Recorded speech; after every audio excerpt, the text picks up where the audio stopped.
بسم الله الرحمن الرحيم الحمد لله رب العالمين waxaan rabaa inaan ka hadlo dhacdo xalay dhacday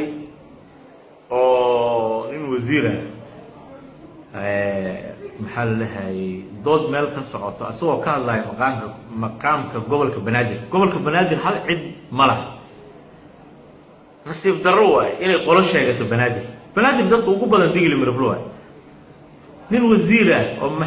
maxamuud dalab lahay ay xalay nin intuu u soo kacay garbaaxa ku dhuftay maalin weed gudoomiye gobolka banaadir madaalo gudoomiye hore waa arkaysay dadkeena laga soo buri shabeellada hoos u lahaa 70% anaga askale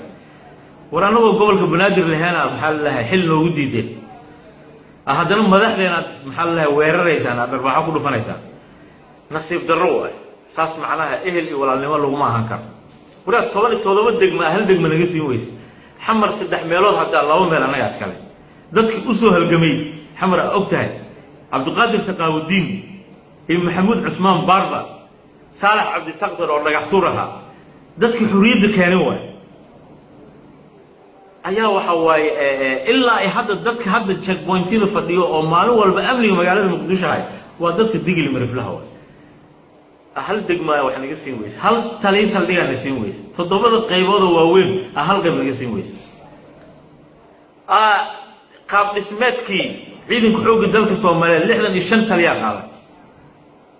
daarood wuxuu qaatay 31 dir 3 qaaday digil mirfil 4 qaatay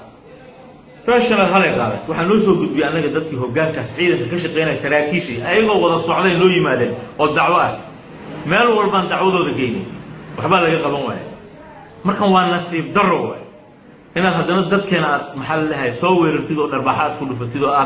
dhaysid kama hadli kartid waa ka hadlaynaa banaadir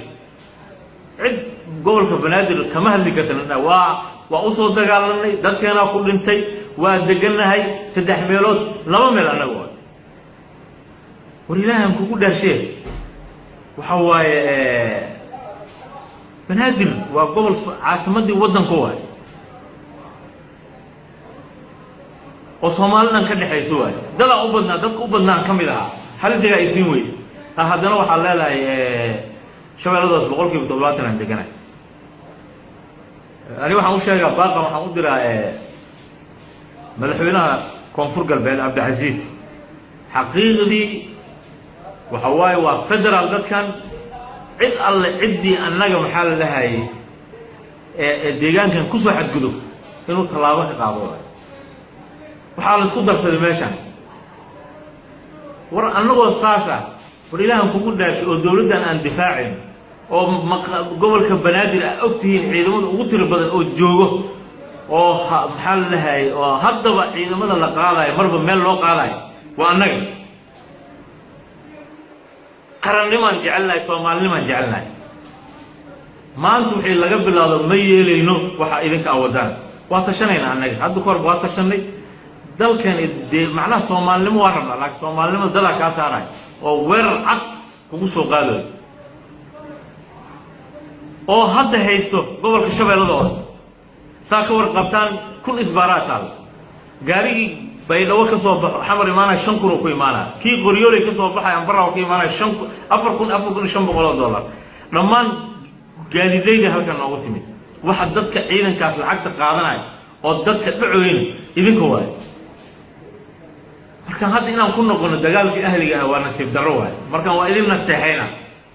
waxa idin sheegaa inaad maxaa la lahay barnaamijkaas ka baxdaan waraa nin wasiir oo ganacsiga ahaan jiray nin weyn oo ka hadlayo xuquuqdii dastuurku wuxuu dhigay maqaamka Muqdisho ka shaqeynaa inta u saagtidaan kama hadli kartid darbaaxa ku dhufanaysaa maalintaas habeenkaas inaan joogo ay ugu fiicnaan laakiin ma joogo walaalayaal waxa waaye walaala la yahay weerarkan aan ugu heesan naga dhaaf gobolada dhexninkii min Puntland ka yimid inta xil ka siisay dhor gudoomiye degma ka dhigtay oo Puntland ka yimid annagoo maxaa la lahay magaalada deganaa xuduudkeena ururku yahay halgamyaashii ugu waaweynaa Soomaaliya ay ku dhamaadeen waxa waa 6 degma aan deganeen hatta 3 naga siin weys nasiib darro waay walaalnimo lagu ma ahaanay saas waxa waaye weerarkan lagu heesan naga dhaaf annaga وحواي ولا نمو جعلنا الصومال نمو جعلنا حتى هذه اللي فيري حتى أدونك بواحد أركيسا واحد اللي سوي مانع عاصمة دعوة إذا كده ده تكون بدر عن شرطة لقى على أنا جوا قفل بوب ديجان كيسو دكتور كسب يسنكرا عاصمة دعوة ولا رأي كراميل كلا لقينا وده كان صوت أفريقيا للاي وحرود برلمان أفريقيا كتار حواي عاصمة دي وحلقة دي بريتوريا جوهانسبرغ حرونتي جناعسي جوا برلمان كوحو فديا كابتن أنا إساسا كدي كرنا حكومة بيلوها مدين كرنا هذا الصومالي سكرايس حمر حرون جناعسا كدي كرنا مر والبابو حواي دكدان دكدي لنا حرن براوا نجحن مركان نجحن إلا حواي جبوين كان أبا جوبا اللي يجري لوا جوبا دكدودي وحرين دكدان دراسة جوا وصومالنا دكدان معناها الاستعمال ذكر واجر دكدي استعمالها سيدك اسماعيل يو محل لها يقروا يدكدوين يو محل لها بربري ورانو انت كنت ترسل عنشورتنا dadka ugu badan oo wax bixinay axil laga sii weys dad dakadooda wuxuu haystaan waxa ka siinaysa warkaama yeeliniyo hadda waxay ka bilowdana waxa wax xisaabtamayna hadalkayga meeshan ku soo kooba